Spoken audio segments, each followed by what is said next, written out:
We're looking at siding that is basically melted. If you put a barbecue next to your house, that's what you'll get. In this Fuquay-Varina neighborhood, there are lots of homes with the same problem, about 75% of them. But the way these look back here, wow, I don't know what else to say.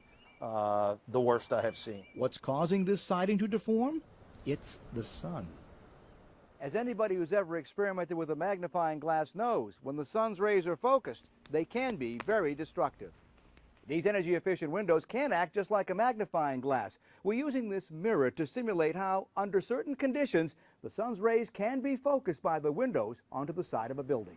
And in this neighborhood, the right conditions abound. Over time, it's started to melt, and it actually looks like it's reflecting off our own windows. As our mirror's reflection shows, the warping follows the sun's path across the sky and can occur anywhere based on a home location and season. On the grass, right where the infrared camera is focused, is basically 10 degrees hotter than a few inches to the left. Jeff Zender's been a home inspector for over a decade.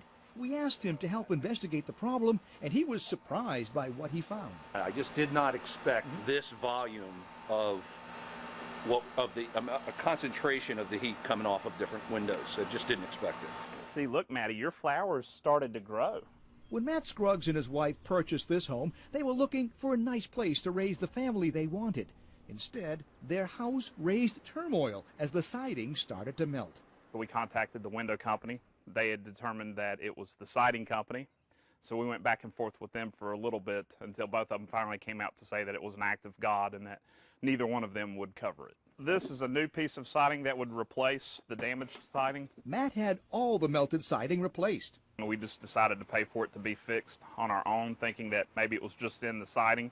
And as you see, we're going to have to replace it again. Building codes here require energy-efficient windows. This is not a problem just here in North Carolina. It's all 50 states. 3 years ago, WNCN brought the problem to the attention of the Home Builders Association of Raleigh-Wake County. I think at this point, most people just want to know that somebody's listening about this. Well, you know, I think it was a great story that y'all did last night. It was something that we were not aware of. That prompted the State Building Code Council to get involved, which set up a committee to look for solutions. The committee called in window makers, siding manufacturers, and experts from all over, hoping to find a way to require changes in materials which would eliminate the problem.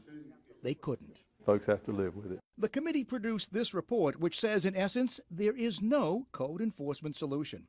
The owner of this home was offered a solution by a contractor, which he rejected. He said that, you know, off the record, if that we wanted that stuff to stop, we could get the windows replaced with non-low emission windows. And when we moved out, if there was a home inspection, they'd have to be replaced. But, you know, why should I have to do that? I would be willing to pay for my neighbor to have screens put on his windows if it meant to saving my house. But screens may not necessarily stop it, only slow it down. So for homeowners like Matt, there's only one solution. But why replace it unless you're getting ready to sell your house? I'm Steve Sprazier, WNCN News.